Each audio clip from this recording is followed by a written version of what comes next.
लोक पुढारी न्यूज चॅनलला सबस्क्राइब करा।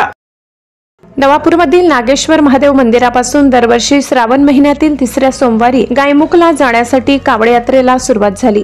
आमदार शिरीष कुमार नाईक, आदिवासी सहकारी साखर कारखाना चेअरमन भरत गावित आणि नवापूर नगर परिषदेचे माजी नगरसेवक नरेंद्र नगराडे यांच्या हस्ते मंदिरात आरती करण्यात आली। त्यानंतर कावड यात्रेसाठी कलश पूजन करण्यात आले। या मान्यवरांनी कावड कलशाची विधिवत पूजा केली आणि अनेक शिवभक्तांना रुद्राक्ष वाटप केले। हर हर महादेवच्या जयघोषात शिवभक्तांनी जवळपास 24 किलोमीटर दूर असलेल्या गायमुखच्या दिशेने आपली यात्रा सुरू केली।